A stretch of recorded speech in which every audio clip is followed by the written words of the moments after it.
Welcome to Shamba Shape Up Uganda. We are traveling all over Uganda to find hard-working farmers. We want to celebrate them while giving them the knowledge they need to make their farms more productive and adapt to climate change. We want to support them to get better yields and increase their income.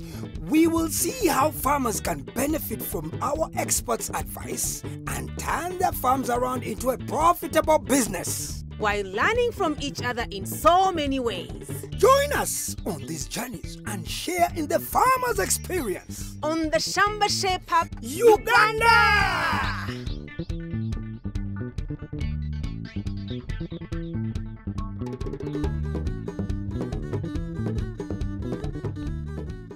Frog, yes. Today's farmer is very special. A testament to determination. Yes, and with hard work, he managed to put all his children through education. Did you know that 8 of his 10 children have acquired university degrees? Hey, that means that the last 2 went back for holidays. They go and help him on the farm. Exactly. It's inspiring when you see youth engaging into farming. That is what we want. Agriculture, the backbone.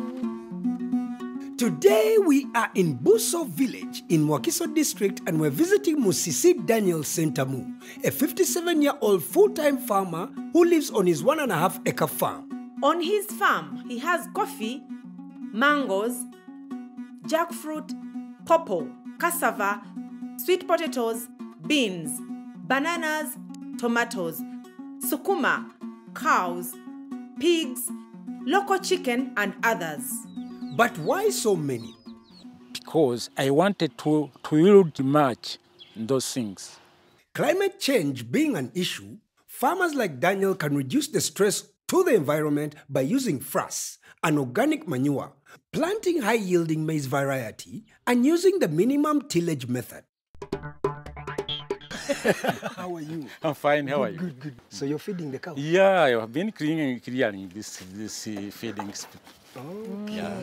What happens? Do you leave them here? No, I remove them. I put there for decomposed in order to put them in the garden. Oh. Yeah. So what problems or challenges do you face? Anyway, on mangoes, the market is low. Is low. Yeah.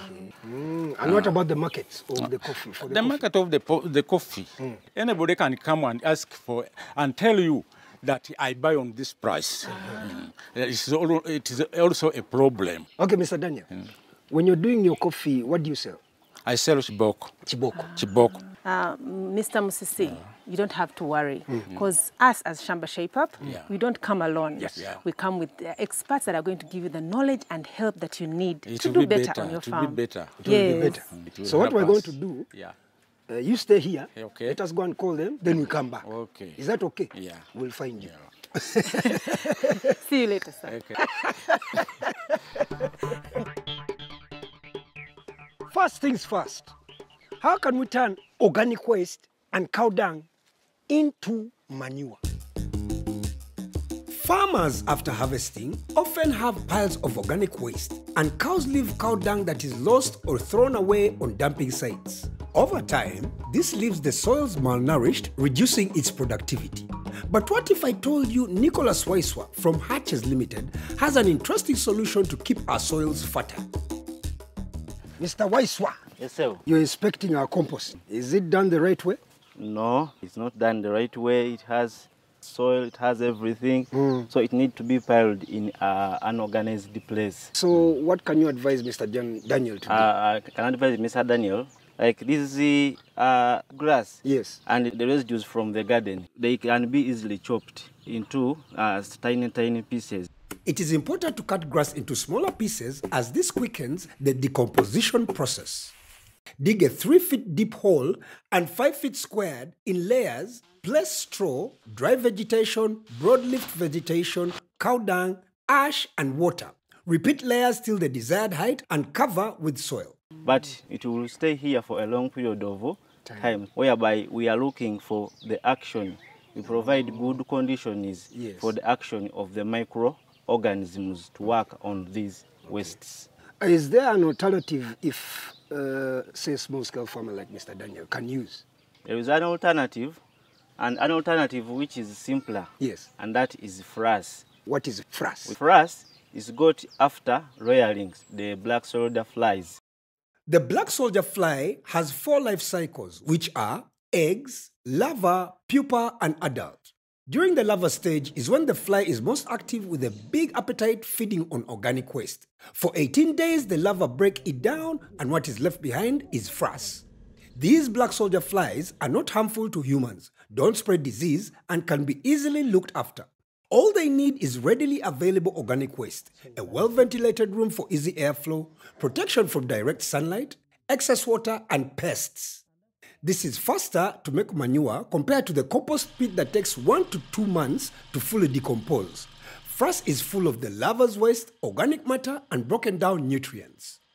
Frass is like any other manure, but today we are going to demonstrate how to use it using a banana plant.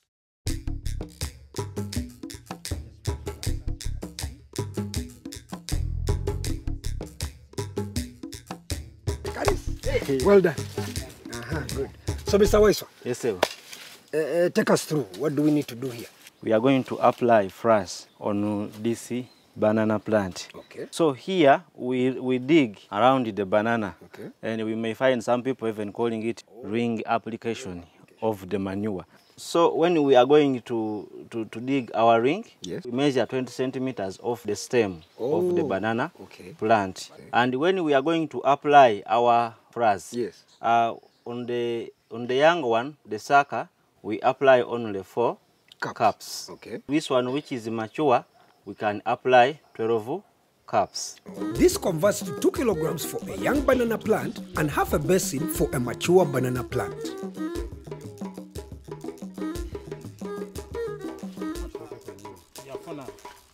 Then you have to cover with a thin layer of soil. After covering, you can do other activities like mulching as well, so that you safeguard. Because when you mulch, you are safeguarding the what? The manure within the trench that you have dug. By feeding the soil with frass, it increases the amount of water it can hold, increases the organic matter in the soil, all this giving the soil a boost.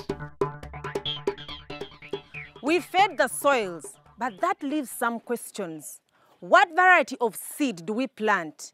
And how do we plant it?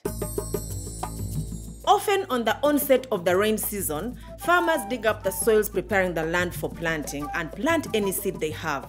Research has found this has some disadvantages that affect the farmer's output and the climate. We have invited Dr. Godfrey Seru from Naro to show us how we can practice climate-smart farming. Mr. Musisi Daniel, Yes. what did you intend to put here? I wanted to put some maize here. And how has the weather changes affected you? When it is sunshine, I got a problem. Okay. When I plant my maize, it does not do well. Doctor, you heard the gentleman. He intends to put maize here, but how would you advise him? Yeah, now since he was talking about drought, we have to look out for a drought-tolerant maize variety. And that is very important.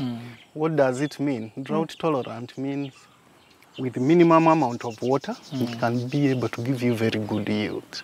Yes. Yeah, and we have quite a number of such varieties available. So you're trying to tell Daniel that this drought tolerant will help him harvest? Yes, with a drought-tolerant variety, even with very little water, he will be able to harvest. Now, when you look at this land, he can use some minimum tillage technologies to help him. Because once you till the land, then most of the moisture is lost. But once you do minimum tillage, it means you are only digging where you are going to plant, and that alone can help you to conserve moisture in the other part of the field. We slash it, like he has already slashed here, make holes, plant. That means you've only dug where you are going to plant. Doctor, how does this practice benefit the environment? Yeah, now with this minimum tillage, first, it maintains the soil biodiversity. Since you've not worked the soil so much, all the living organisms within the soil remain intact. Then it helps us to conserve the soil moisture, and at the same time it helps us to prevent soil erosion. Nice. I think this is the point where we showed Daniel exactly what we're talking about. Yes, I can start with showing him the good maize variety. We have this maize variety, DT Max 51. It's drought tolerant, such that even if the rain is not to the usual levels, you can still be able to harvest, and it will give you yield of up to 2.5 tons per acre. This means that Daniel will harvest 28 bags of 90 kgs at the end of the harvest season. Yeah. So now that we have the seeds, what else do we need? Yeah, now we need to demonstrate to him how to plant. The first step, using a rope and some pegs, measure rows of 75 centimeters apart. The spacing in the line is determined by the number of the seeds planted. For one seed, we need a spacing of 25 centimeters, and for 2 seeds, we use the spacing of 50 centimeters. For now, we will use the spacing of 50 centimeters. Using a hoe, only dig where the seed will be planted and leave the rest of the land undisturbed. After that, place a handful of manure in each hole and mix the soil thoroughly.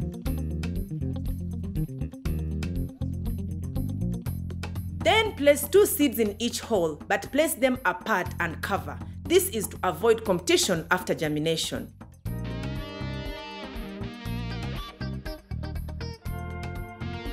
Now, immediately after planting, we need to kill these weeds. It's preferable that you do it on the same day. If you wait for too long, the maize will start germinating and it will be scorched by the herbicide.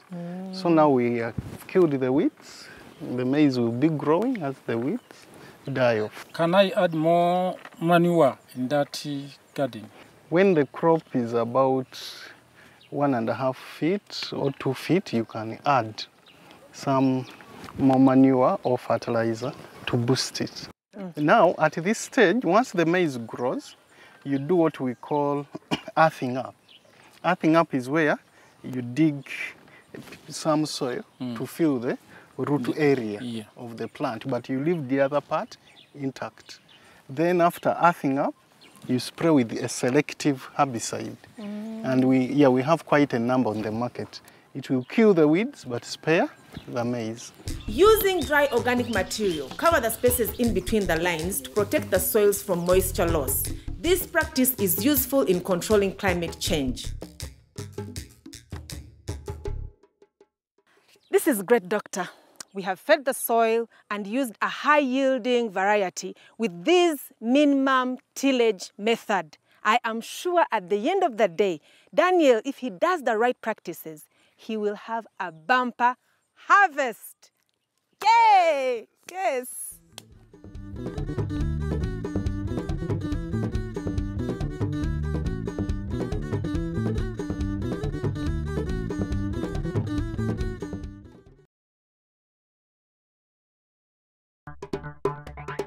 Welcome back to Shamba Shape Up Uganda.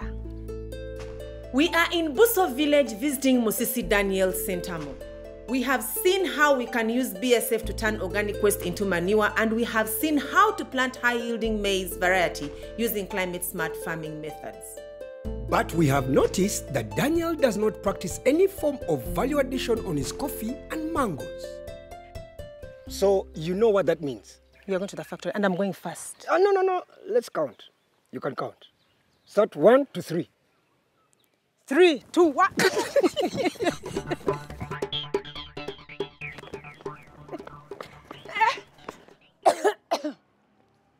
I won this one. I am the first one. We are visiting the processing plant. I'm about to turn these mangoes into snacks. Come with me. Daniel has a mango orchard with 20 mango trees, and during the harvest season, he sells them cheaply because of the excess supply in the market. We are visiting Churad in Namamvi to see if they have a solution to this problem. We sent in our mangoes earlier, and Bana is ready to start the process. First, by weighing them and recording their weight. We are already in the changing room with Daniel, and this time we are joined by 2 of his sons. Before entering the processing plant, we wear white coats and bonnets to not contaminate the snacks. After weighing the mangoes, we do the cleaning. This is to remove dirt and the contaminants that may affect the final product. With cleaned mangoes, we go to the next step, peeling the mangoes, and this is done by hand, and you must be very careful. These knives are very sharp.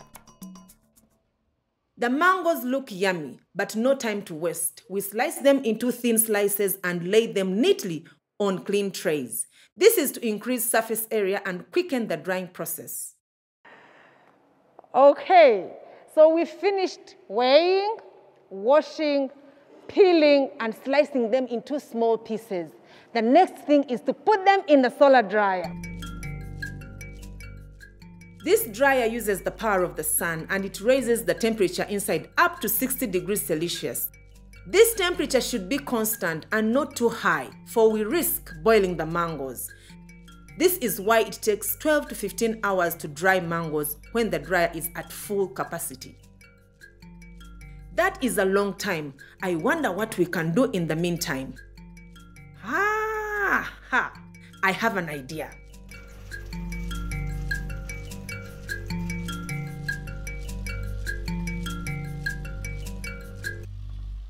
Mr. Daniel, Hello. Would you like to know how these machines work? Yeah, it's very interesting. Please take us on. Well, this is an automatic packing machine. So all you need to do is to power it from here. You switch it on, then you come to this screen and program it according to the weight you want to pack, say 10 grams or 20 grams. Yes. Then after there, you bring your product and put it in the trough. It will be moved up by the conveyor to the weight cups. Yeah. So those weight cups will drop the product into the conveyor according to the weight you put here. Then they will drop down here, then go through this, and they will be already sealed, then into the box. Should we bring our mangoes here when they are dried?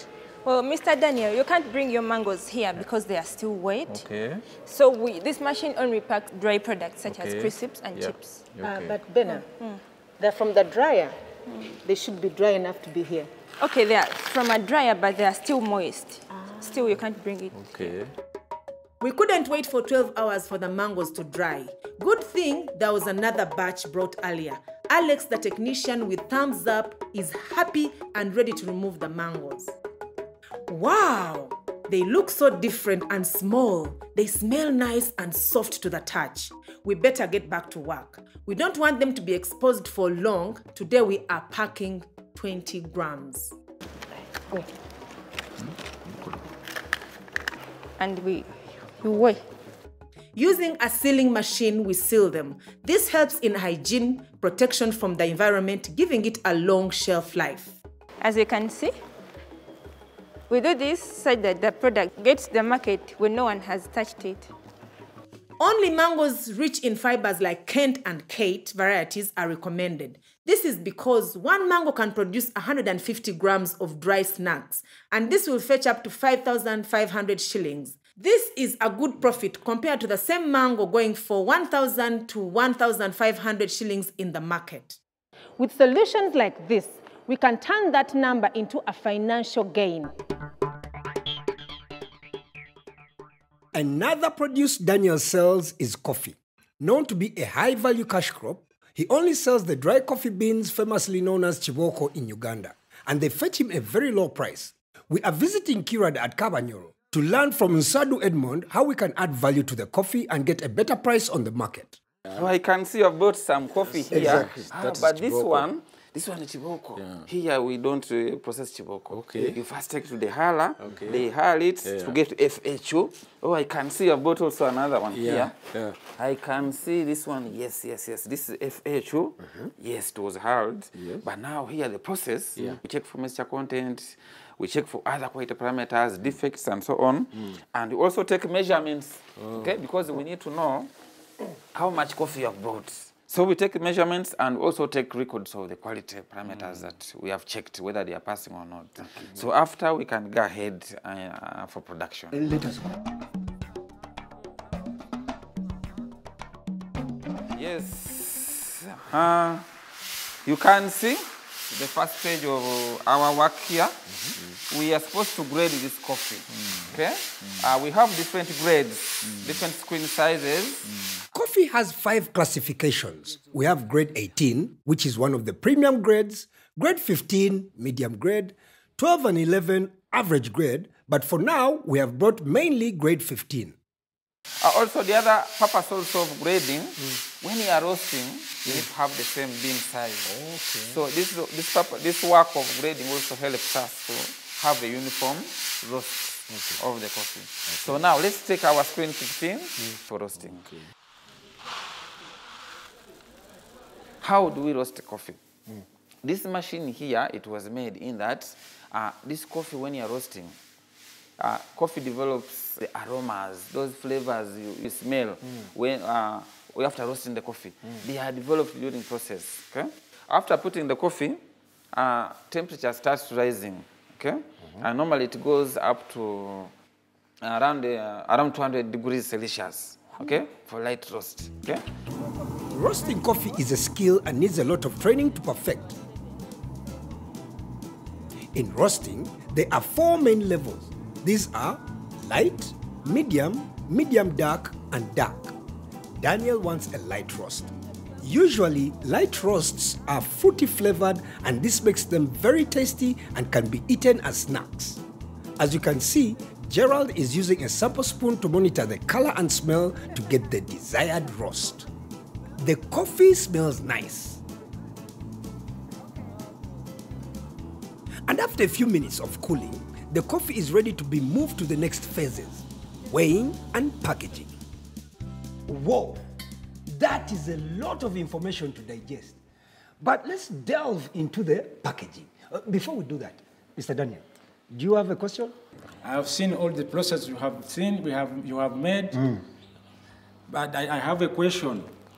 I normally see people selling coffee in these banana fibers. Yes. What are the difference between this one with the banana fiber and the one covered with cassava? Any question? Yes. Yes. We are having our processed coffee here, but indicated with the expired date. But I want to know the factors based on what indicating the expired date. Thank you very much for the question. We have had coffee over time, and we have traditionally seen our fathers, our grandfathers pack coffee, do value addition, and this is what they have been doing. They have been adding value to coffee in this form, which is very, very good. And actually, the process, they get the red cherries, they do the boiling and the dry.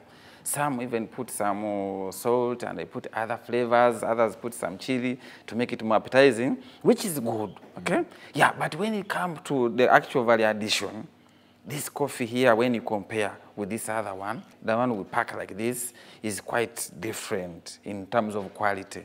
Yeah, because this one here, we remove the skin and so on, so gives better quality and also value for money. This one gives more profit than this one here, okay? But this packaging here, I will not advise entrepreneurs that are entering into coffee to use this one. It is better. This one is not environmentally free. Okay? Yeah. So, and when you are disposing of, please make sure you dispose of in the right way for recycling, so that we keep our environment. Okay? When I come to the question of my friend, that is shelf life. Yes, shelf life. What do we consider? The packaging itself. Okay, we consider it so much when you are looking at the shelf life. Our judges, what they were doing, this one here is not good in keeping the quality of the coffee, because this one here, water can enter inside our coffee, and the coffee will get bad very fast. Okay, and when also we look at this one here, this one when we talk about the quality also is not good, because it has tiny holes we cannot see with our eyes. So the coffee will still go bad in a few weeks, this one here. So this packaging here is the best, okay? Because it has like 3 layers that prevent any water and oxygen or gases that can enter and spoil our coffee. We also, it has a one-way valve, okay? You see these holes here? They are also good for coffee. So this coffee, when you grind it, still gases do what? Escape. So it is a one-way valve to let out, but not to let in. So It is a standard packaging material. So those are some of the factors you need to look about the packaging material, okay, to make sure you have a quality product. Hey, Mr. Daniel, we are okay. Yeah. You see, we started with Chiboko, Yeah. but now you see you can add value to your coffee. Exactly. Packaging, branding, everything. Yes. Uh-huh. If you want to learn more about what you've watched on this episode, you can find it on iShamba. And as for you at home, Come on. And if you're watching at home, catch us on the next episode of Shamba Uganda.